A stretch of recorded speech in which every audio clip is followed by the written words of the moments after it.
آج ہم آپ کے لیے لائے ہیں پیارے نبی صلی اللہ علیہ وسلم کے ایک بہت ہی پیارے صحابی یعنی کہ ایک اور ہیرو کی کہانی۔ عنوان ہے جنت کی خوشبو۔ حضرت انس بن نضر رضی اللہ تعالیٰ عنہ رسول پاک صلی اللہ علیہ وسلم کے ایک نہایت پیارے ساتھی تھے۔ وہ مدینہ منورہ کے رہنے والے تھے اور حضور کے خادم حضرت انس بن مالک کے چچا تھے۔ کسی مجبوری کے سبب وہ بدر کی لڑائی میں شریک نہ ہو سکے اور انہیں غیر حاضری کا بہت دکھ تھا۔ اس لڑائی کے بعد ایک دن انہوں نے رسول اکرم صلی اللہ علیہ وسلم کی خدمت میں عرض کیا، اے اللہ کے رسول، سب سے پہلی لڑائی جو آپ نے کافروں سے کی میں اس میں شامل نہ ہو سکا، لیکن اگر اب کوئی لڑائی آپ کی کافروں سے ہوئی تو اللہ تعالیٰ جان لے گا کہ میں کیا کارنامے دکھاتا ہوں۔ کچھ عرصے بعد احد کی لڑائی پیش آئی تو حضرت انس بن نضر اس میں بڑے جوش اور جذبے کے ساتھ شریک ہوئے۔ جب کافروں کے دو طرفہ اچانک حملے سے مسلمانوں کی صفیں ٹوٹ گئیں اور رسول پاک صلی اللہ علیہ وسلم کی شہادت کی غلط خبر مشہور ہو گئی تو حضرت انس بن نضر نے یوں دعا کی، اے اللہ، میں ان میدان سے ہٹنے والے مسلمانوں کے لیے تجھ سے معافی طلب کرتا ہوں اور کافروں کے برے ارادوں سے بیزاری ظاہر کرتا ہوں۔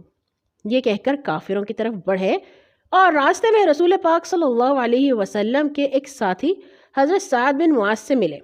ان سے کہا، اے سعد، جنت حاصل کرنے کا کیا اچھا موقع ہے، خدا کی قسم مجھے احد پہاڑ کی طرف سے جنت کی خوشبو آ رہی ہے۔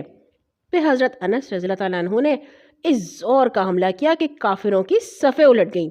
انہیں اس طرح لڑتے دیکھ کر بے شمار کافروں نے مل کر ان پہ حملہ کیا اور تیروں تلواروں اور برچھیوں کا می برسا دیا۔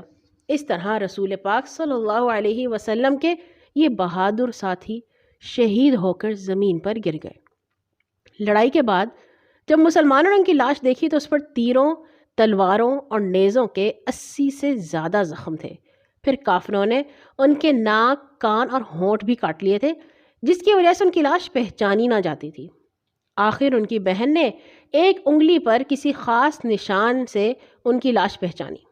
حضرت انس بن نضر رضی اللہ تعالیٰ عنہ کے بھتیجے حضرت انس بن مالک کہتے ہیں کہ انس بن نضر ان لوگوں میں سے تھے جن کے بارے میں اللہ تعالیٰ نے فرمایا ہے کہ انہوں نے اللہ سے کیے ہوئے وعدے کو سچا کر دکھایا۔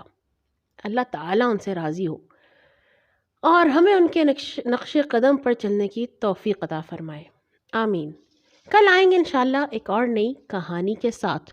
ہر نماز کے بعد اپنے لیے اور تمام مسلمانوں کے لیے دعا کرنا مت بھولا کیجیے۔ اللہ حافظ۔